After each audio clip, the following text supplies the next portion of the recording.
आज के इस वीडियो में हम बात करने वाले हैं अटल पेंशन योजना के बारे में। इसके डिटेल टर्म्स एंड कंडीशन जानने वाले हैं, कहां से एक्टिवेट करना है, मिनिमम मैक्सिमम प्लान क्या है, आपके उम्र के बेसिस पे आपको कौन सा प्लान मिलेगा, सब कुछ लाइव प्रूफ के साथ आज के इस वीडियो में बात करने वाला हूं। तो आगे बढ़ने से पहले इसके बारे में बता दूं, ये एक प्रकार से अपने द्वारा कस्टमाइज किया हुआ पेंशन प्लान है, यानी कि आप खुद से सेलेक्ट कर सकते हो कि आपको अगर 60 साल के बाद 5000 का पेंशन चाहिए हर मंथ, या 4000 का, 3000, 2000, 1000 का, जिस हिसाब से आपको 60 साल के बाद पेंशन चाहिए उस हिसाब से आज आपके उम्र के बेसिस पे आपको सब्सक्रिप्शन पे करना होगा, जो कि आप मंथली या 3 महीने में या 6 महीने में या 1 साल में, मतलब सब्सक्रिप्शन का यहाँ पे कई प्रकार हैं, उसमें से आप सेलेक्ट करके पैसा जमा करना होता है। हालांकि अब बात करें एक्टिवेट कहां से होगा, तो ये आप किसी भी सरकारी बैंक में एक्टिवेट करवा सकते हैं, प्राइवेट बैंक में एक्टिवेट करवा सकते हैं, और ये आप बैंक जाकर के भी एक्टिवेट करवा सकते हैं, या फिर आप अपने नेट बैंकिंग से भी एक्टिवेट कर सकते हैं इस प्लान को। अच्छा, यहाँ पे जुड़ने के लिए उम्र की अगर मैं बात करूं तो मिनिमम 18 साल और मैक्सिमम 60 साल आपका उम्र होना चाहिए। चाहे आप वर्किंग पर्सन हो, यानी कि आप चाहे काम कर रहे हैं चाहे नहीं काम कर रहे हैं, महिला हो या पुरुष हो, सबको यहाँ पे एक्टिवेट कर सकते हैं। लेकिन 2 बातों का ध्यान में रखिएगा, पहला आप इंडिया के नागरिक होना चाहिए, और दूसरी बात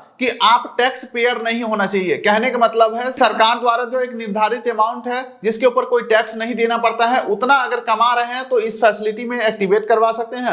अदरवाइज अगर आप टैक्स पेयर है, ज्यादा पैसा कमाते हैं, तो ये सुविधा आपको नहीं मिलने वाले हैं। तो इसके लिए कोई और आपको स्कीम देखना होगा, जो भी मार्केट में बहुत सारे इन्वेस्टमेंट और पेंशन वाला स्कीम चल रहे हैं, लेकिन ये नहीं ले पाओगे। सीधे शब्दों में मैं ये कह सकता हूं, ये गरीबों के लिए पेंशन प्लान है। अब चलिए कुछ इनके डिटेल टर्म्स एंड कंडीशन जानते हैं। जैसे कि आप जमा कर रहे हो, लेकिन अगर आपका मन है कि अब मैं आगे कंटिन्यू नहीं करना चाहूंगा, तो आप पूर्व निकासी कर सकते हैं, यानी कि जो पैसा आपका जमा हुआ है उस पैसे को पूरा आप निकाल सकते हो अपने स्वेच्छा अनुसार। अच्छा, मान के चलिए कोई प्लान एक्टिवेट किया हुआ है, वो जमाकर्ता का 60 वर्ष से पूर्व मृत्यु हो जाता है, तो उनके अभिदाता यानी कि पति है तो पत्नी, पत्नी है तो पति, वो प्लान आगे कंटिन्यू कर सकते हैं और 60 साल के बाद उनको पेंशन लग जाएगा। अच्छा, अगर 60 वर्ष से पूर्व दोनों का मृत्यु हो जाता है तो जो एक फिक्स अमाउंट यहाँ पे बताए जा रहे हैं, ये अमाउंट दे दिए जाते हैं। ये देखिए दोस्तों, ये जो अमाउंट है, यहाँ पे जो अमाउंट दिया हुआ है, ये नॉमिनी को मिलता है। और नॉमिनी को मिलता कब है, तो मैंने आपको पहले ही बताया है, या जिन्होंने प्लान कंटिन्यू किया था उनका भी मृत्यु हो गया है, और जो उनके अभिदाता थे उनका भी मृत्यु हो गया है, यानी कि पति पत्नी के दोनों का अगर मृत्यु हो गया है, तो जो भी नॉमिनी बना था उसको ये फिक्स अमाउंट दे दिए जाएंगे। और ये अमाउंट अब डिपेंड उस बात पे करता है कि प्लान कितना का उन्होंने कंटिन्यू करा था। ठीक है, तो ये फिक्स अमाउंट के बारे में तो हमने समझ लिया कि ये जो 1.7 लाख या 8.5 लाख है, ये कब मिलता है, ये हमने समझ गया। अब चलिए दोस्तों, सबसे इंपॉर्टेंट हम चार्ट समझते हैं कि हमारी उम्र के बेसिस पे कितने साल जमा करने होंगे और कितना पेंशन हमें मिलेगा। देखिए, मान के चलता हूं अगर आपका उम्र आज के डेट में 18 साल हो चुका है, तो टोटल जो आप यहाँ पे इन्वेस्ट करोगे वो 42 साल तक करोगे। ठीक है, अब 42 साल तक कितना अमाउंट आपको भरना है ये आप सेलेक्ट करोगे। ठीक है, मान के चलो आपको 60 साल के बाद हर मंथ 5000 का पेंशन चाहिए। ठीक है, तो आपका आज 18 साल की उम्र के बेसिस पे मंथली जो सब्सक्रिप्शन बनेगा वो 210 रुपए का बनेगा। ये आपको 42 साल तक भरना है। ठीक है, ये इस प्लान में एक बात कहा जाता है, एक कहावत भी है कि जितना पहले आप स्टार्ट करोगे उतना कम अमाउंट आपको देना होगा, और वही अमाउंट हमेशा चलता रहेगा। ऐसा नहीं है कि 10 साल बाद आपको बोला जाएगा 210 से 15 कर लो, ऐसा कुछ नहीं है। जो अमाउंट आपने स्टार्टिंग से भरा है वही लास्ट तक भरना है। अच्छा दोस्तों, आप चाहते हो कि मंथली 210 रुपया देना, ये मुझे थोड़ा सा ना हेडेक सा लगता है। आप ऐसा करो, क्वार्टरली ले लो, यानी कि हर 3 महीने में ले लो, तो ये 6 से 26 रुपए का आपका बनेगा।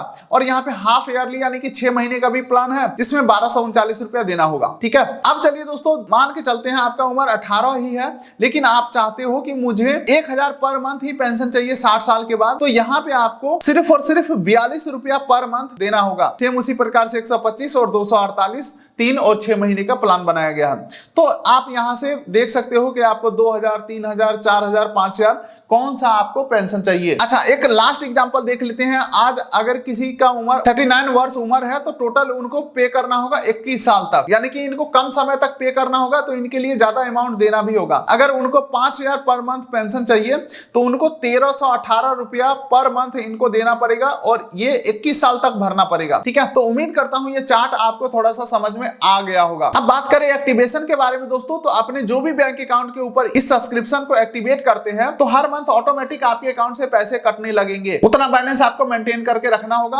और अपना जो बैलेंस है अटल पेंशन योजना का कभी भी चेक कर सकते हैं। एपीवाई के वेबसाइट के ऊपर जाकर के अपना डिटेल डाल करके चेक कर सकते हैं कब आपके कितने जमा हुए, टोटल आपके कितने जमा हुए, सारा कुछ आप चेक कर सकते हो। तो उम्मीद करता हूं वीडियो आपको अच्छा लगा होगा। तो वीडियो कर दिए लाइक, चैनल कर दिए सब्सक्राइब, ताकि मिलेंगे ऐसे ही किसी अगले वीडियो में। तब तक ले नमस्कार।